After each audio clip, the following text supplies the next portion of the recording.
wrong name, the wrong year, and other inconsistencies on a cancellation notice have a Dallas woman demanding answers from a local car dealer. I-Team reporter Becky Oliver tries to sort it all out. Tammy Shelton says when her mother purchased Credit Life insurance, it was a safety net. She didn't want her family to get stuck with financial burdens if she died. But that's exactly what happened. I'm very upset. I'm very upset. Last November, Glenda Talent died of a sudden heart attack. To add to her grief, when Shelton went to collect the insurance payoff, she was told there was no policy. And they called us back and said that it had been canceled. I was like, no way, there's no way. When Shelton demanded to see the paperwork from Big Billy Barrett where the car was purchased, the dealership sent her this copy of the cancellation. The problem?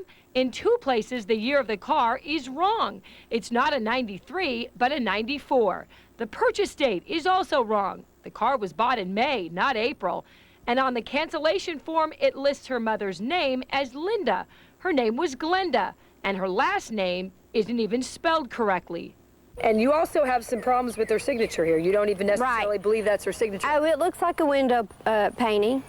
It looks like somebody put it up to a window and traced it.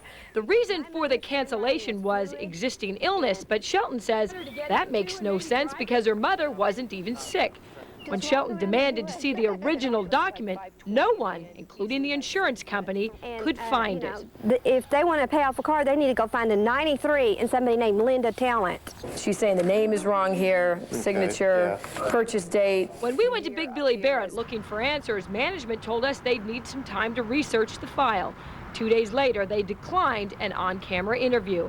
But the general manager sent us this response in writing saying he believes the dealership acted properly, and records show the Credit Life refund was made to the account back in 1994.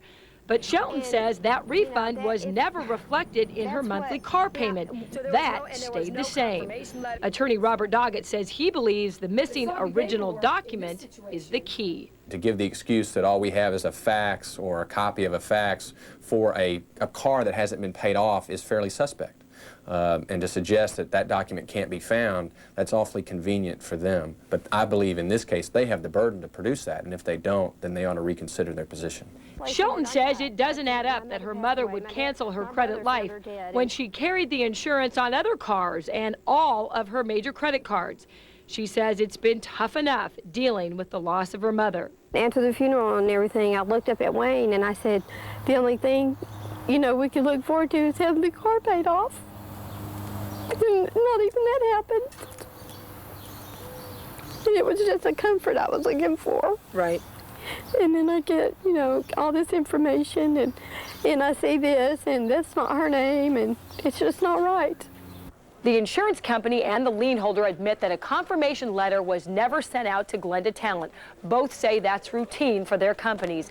Meanwhile, the lien holder says that the monthly car payment was never adjusted because the refund was applied to the end of the loan. Shelton questions why her mother would cancel an insurance policy that had no benefit on the monthly payment, just to benefit some 5 years down the road. Becky Oliver, Fox 4 News.